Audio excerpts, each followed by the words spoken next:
Now, you would think a drawing of Elon Musk would be out of this world. Fabrice the artist here, back with another roasting and critiquing video. Episode number 4. Today we're going to be focusing all the roasting and critiquing on one specific artist, whose mother likes to call him Fabrice, or sometimes Fabrice, and I never understood why she would call him that, but hey, she's his mother and she can call him whatever the hell she wants. So without further ado, let's dive right into it.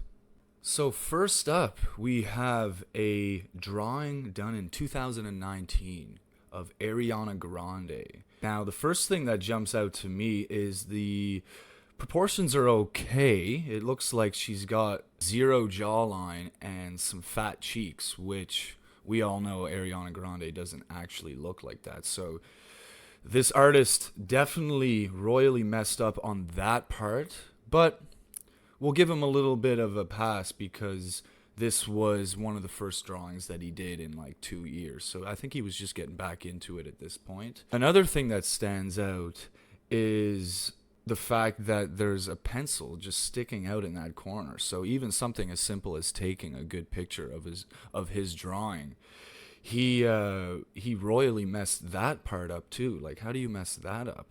Now the values are okay. Now he's got some really darks on the hair and some really bright spots on the tears, which I'm pretty sure were meant to be like melted metal coming from her eyes. It's not supposed to be water, so it's extra shiny. But I don't know if he fully captured that effect. But either way, not a bad job. But it also looks like he had no understanding of how to use charcoal. So it looks to me like he used a Sharpie marker to create the hair and the eyelashes, which worked out okay. But I have a feeling that the actual drawing in person with no editing whatsoever on the computer, I feel would look very runny and not very realistic at all. Not a bad job, but I would keep practicing if I were this guy. Next, we have a drawing done just a few months later of Peter Dinklage, otherwise known as Tyrion Lannister from the hit show Game of Thrones. You guys may have heard of it. I've never watched it. Again, it looks like he's using a black Sharpie marker for that sweater and some of the darkest parts, such as the eyelashes and some of the parts of the hair. And I really think that that's taken away from the overall realistic effect. And it doesn't look like he's got any concept whatsoever of using a precision eraser. Like if you look at some of those lighter hairs in the hair, he's strictly relying on that negative space to create some of those lighter hairs. So really just leaving them individually white instead of perhaps erasing them in after the fact with a Tombow Mono eraser, for example. So I think he's definitely got some room for improvement there, as he doesn't even really know anything about what tools to use. And I think at this point it looks like he's really only using graphite pencils and a marker for whatever reason, and just a kneaded eraser and maybe some tissue paper. I think it looks like that's about all he's using. Now, some good parts here. The proportions are really great, and the overall values are pretty good. You know, like the darkest darks are there, and, you know, the whitest white spots are accurate. And the blurry part under his jaw and the blurriness of his ear, a little bit out of focus. I think he did an okay job with that, but I think still definitely leaves some room for improvement. But overall, I give this one a pass. It's okay, and I think this was only perhaps the third drawing that this guy has done in like 2 years. So I think he's just hitting his stride and just starting to get back into things here. So not a bad job, all things considered. Next, we have a portrait of Dwayne "The Rock" Johnson. Now again, I don't know what this guy's issue is with using black marker. If you look closely, you can clearly see that the sweater wasn't done with charcoal. It looks very smeary or runny almost. It's not a very, very accurate looking sweater. And it looks like he used a black Sharpie marker once again. And I don't think that this would have been the best way to go about this. And I think he is definitely over relying on the Posca white paint pen at this point. The beard, if you look closely, is all those white marks look like they were all done with white acrylic paint, and they weren't erased in at all. So I think that probably was either a laziness thing, or maybe he just didn't know better on what tools to use. So who knows? Values here are very well done. I think the background is really, really nice. If you look at some of this guy's older drawings, I think this one is one of the first ones where he's really starting to play around with the background and trying to figure out if that adds to the realism of the overall portrait, instead of just drawing the face and just leaving the background empty. He's starting to experiment with the background and really committing to the whole picture, which is really nice to see. However, if you look at some of these details on the forehead, again, this is a little bit rough looking. I don't think he paid close enough attention to the relative light spots and dark spots where the pores are. It just kind of looks like an overall mess. And like, again, he relied much too heavily on that Posca paint pen, it looks like. But on the forehead towards the top, where there's a little bit more medium tone highlights, such as some of the wrinkles in the forehead, I think that those are definitely starting to come along. He's actually looking like he's taking advantage of an eraser at this point, a precision eraser at this point, which is good to see. So overall, I think this one is a little bit better than some of his prior drawings, but still, again, I think leaves a little bit of room for improvement. So next, we have a portrait of Walter White from the hit show of Breaking Bad. Now, I've critiqued some of you guys' portraits of Walter White in the past, and you guys all did a really nice job. However, this guy here, although I think he also did a pretty good job, again, you can see some of those streaks in the jacket where he used a marker to try to get some of those darker values. I think he thought that graphite would be a little bit too shiny, and I don't think at this point he had any idea on how to minimize that shine from the graphite, and I don't think he also realized that, graphite can only really get so dark. So I think to try to reconcile that fact, he, for whatever reason, was again leaning towards using that black marker, thinking that that would be the best option for the darkest values. But I think he would have been better off experimenting with some charcoal, but I think at this point I don't think he had any idea of how to use charcoal whatsoever or how to integrate that with graphite. We'll give him a A+ for effort on this one, but I think the overall effect, again, leaves some room for improvement. So I would suggest to this guy, start experimenting with some charcoal and throw those markers away. Not a good idea, especially those Sharpie markers. I don't know what he was thinking, but you live and you learn.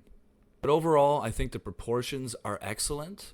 Again, he looks like he's incorporating that background again, so that really makes it look a little bit more photorealistic when it's not just a floating head on a white background. You're actually getting the scenery in the back that creates that illusion of a photograph. So that's good to see. He's starting to incorporate that a little bit more. But again, I think that jacket could be a little bit darker. The beard, again, you can see streaks in the beard where the marker is. So he's using a combination of graphite and markers and trying to use a Tombow eraser to erase some details in, which is nice. But overall, much too heavily of a reliance on the Posca white paint pen, and for whatever reason, a black Sharpie marker, which I think is very dumb. But overall, not too bad. Next, we have a portrait of Joel Zimmerman, otherwise known as Deadmouse. Now, this guy is one of my favorite artists, hands down, period.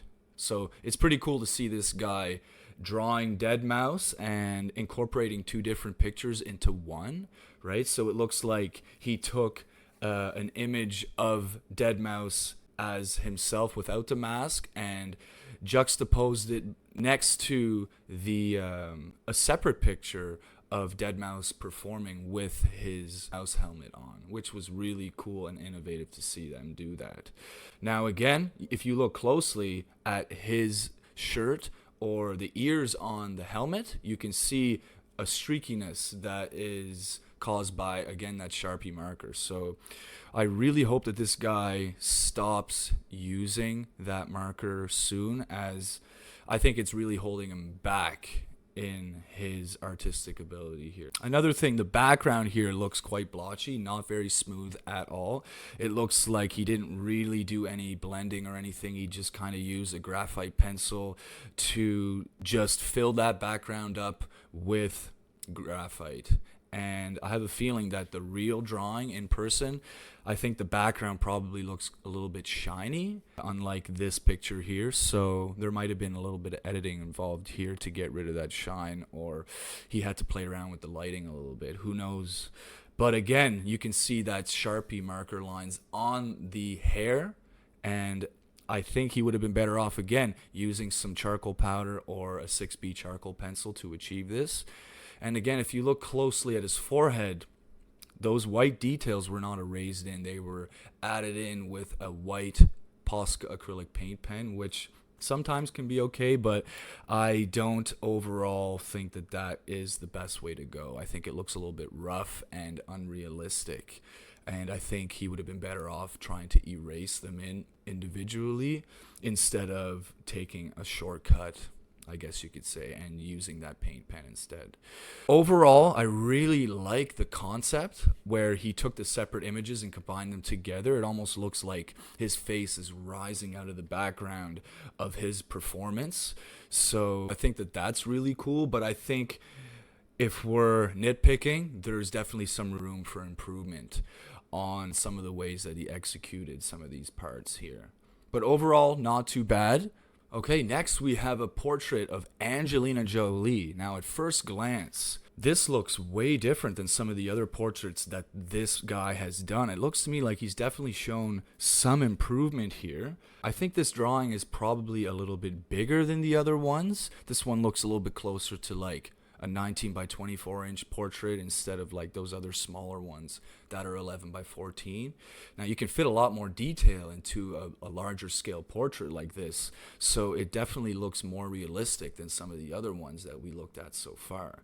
So he's definitely showing some improvement, but I gotta say, what the hell is she holding in her hand? Like, is she holding a piece of bread or a chicken wing, or what is it? Now, I have a hard time believing that this guy would even choose to draw this picture without even having a clue of what she's holding in her hands. Like, that to me seems pretty weird. So, I mean, maybe he knows, maybe the artist knows what she's holding. So, I mean, maybe you guys can shoot him a message and see if he'll tell you guys, because I've tried reaching out and I haven't heard back. But so overall, I think the values here are very well executed.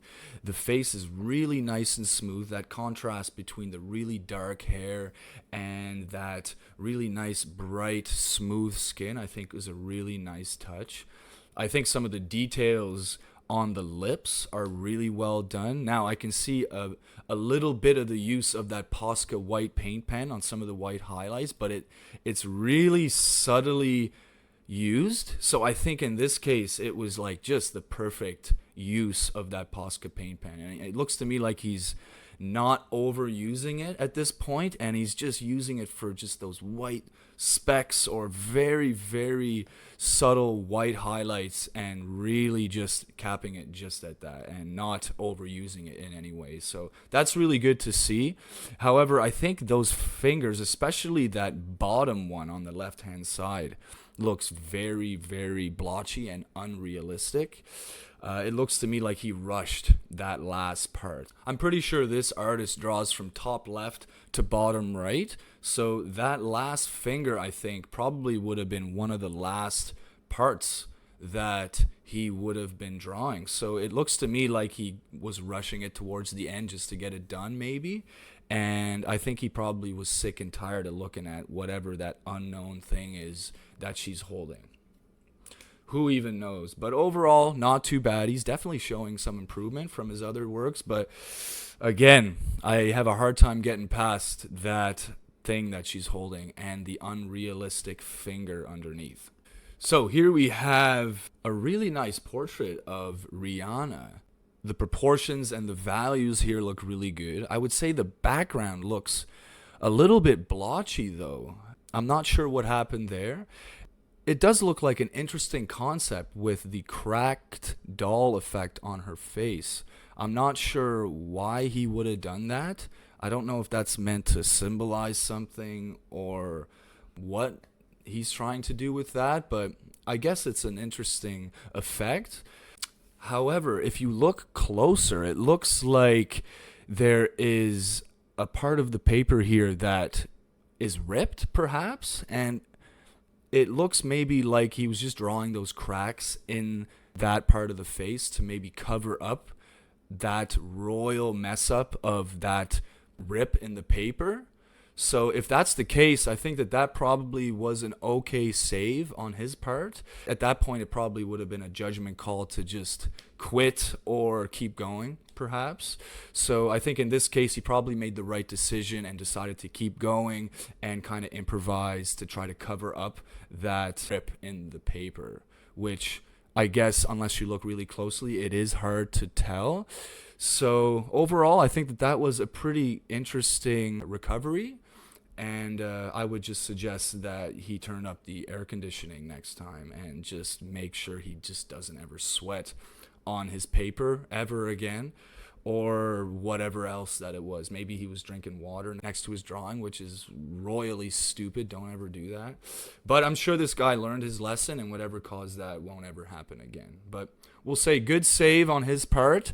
And quite a realistic drawing with the proportions and the values and some of those details in the skin. So overall, nice job. One thing that I would probably alter on this drawing is that bottom left corner where it's part of her costume, perhaps.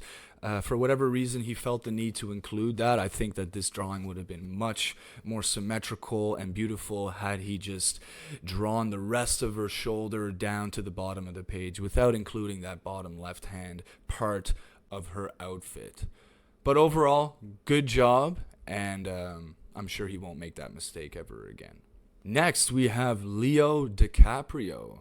The first thing that stands out to me here is that it looks a little bit green or brown, perhaps, and I think he probably should have turned down the saturation a little bit or taken a better picture of this, as I think that it would have looked a little bit more professional without that brown hue. I think he just probably didn't take a very good picture of this. I think he, at this point, wasn't getting any of his drawings scanned professionally, which is definitely showing here. And you can see that the part of the ear there is a little bit more faded. The top part of his collar there, of his jacket behind his neck, is a little bit faded away instead of that rich black.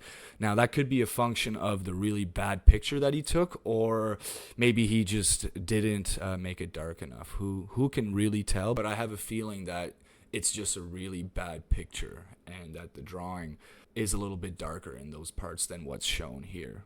And if we look closely, I think some of these details were a little bit rushed. It says on his Instagram that he drew this in like 26 hours, which based on the size of this drawing being 19 by 24 inches and the detail that is in this, or that should be in this, I really think that he rushed this piece.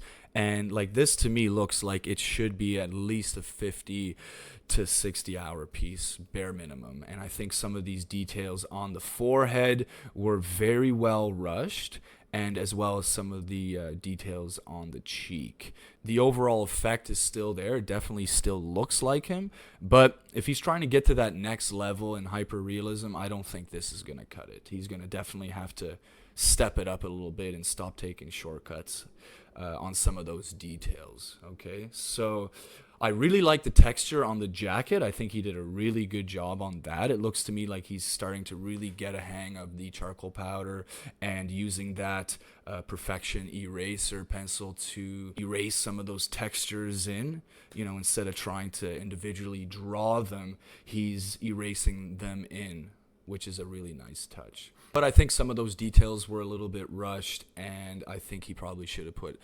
perhaps even double or more than that amount of hours into this piece to really do it justice. So next we have a drawing of Elon Musk. The first thing that is striking to me about this is the values. The contrast is very, very good. The darks are really nice and rich, and the white spots, the lighter values, are very accurate. So that's really good. The background is really nice and smooth. It looks like he used a 6B charcoal pencil to really get that rich black background in. Even that signature, he's looking like he's using a Posca paint pen to sign his name onto the sweater on top of that black clothing that he has on. So that's a nice touch. I think if he would have signed it with a regular graphite pencil, it just wouldn't have even shown up. You wouldn't have been able to see it. So that was good. At first glance, the details do look decent. However, I think they were definitely, again, a little bit rushed. And if you look at some of his other videos, it looks like he is definitely taking some shortcuts. In this video here, it looks like he's using his finger to just get that charcoal powder onto the page by whatever means necessary. And I think what he was doing is taking advantage of the overall chaotic nature of all those details and just trying to render them close enough. I don't think he was necessarily trying to get them perfectly accurate to the picture, and I think if that's what he was trying to do, he definitely wasn't really doing an amazing job with that. So that's definitely leaving some room for improvement there. Overall, the values were good, the proportions are good, but this guy has to take more time. Again, we'll say it, stop rushing those details. I think what's holding this guy back is he's not willing to just mentally accept the fact that it's going to take way longer to accurately achieve these details on that other level. But I think what he's doing is he's settling for good enough and getting it done in half the time just to get it done.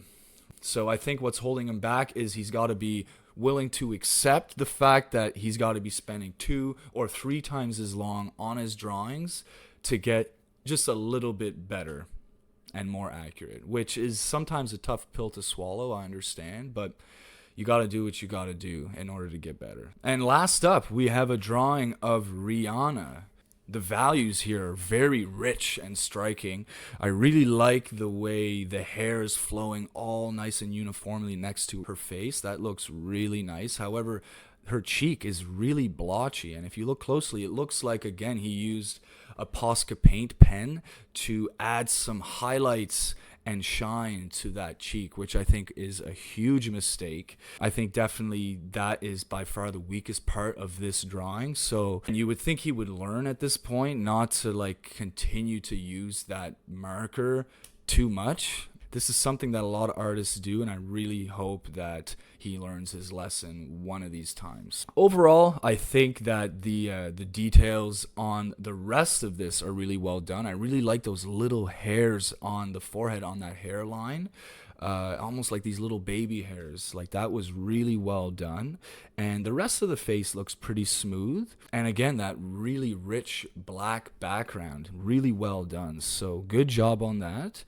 However, as you can see on this other picture here, I don't know what he was thinking posting this like that. I doubt that he realized how suggestive this picture really was before he posted it, but looking at this now, I'm sure he probably is cringing just a little bit, but who knows? Maybe he doesn't even realize how suggestive this really looks. I'm surprised people didn't even really call him out for this. Regardless, not a bad drawing. However, really funny pose here with that drawing, the way he's holding it. I definitely got a good laugh out of it. I'm glad that I could get a laugh at this guy's expense, so that's really awesome. Anyway, I'm really glad that we stumbled upon this guy's Instagram page and were able to take him down a peg. I'm sure he thinks he's really amazing at drawing, but I'm glad that we were able to humble him a little bit and show him that he's really not as good as what he thinks he is. So that's it for today's episode of critiquing and roasting your art. I thank you guys so much for watching. If you guys are interested in learning from me in greater detail, be sure to check out my Patreon page, Fabrice the Artist. If you want to own a signed print of any of the drawings that you can see on any of my social media, be sure to visit me on Etsy at Fabrice the Artist as well. Follow me on Instagram at Fabrice the Artist, and I will see you guys in that next video. Peace.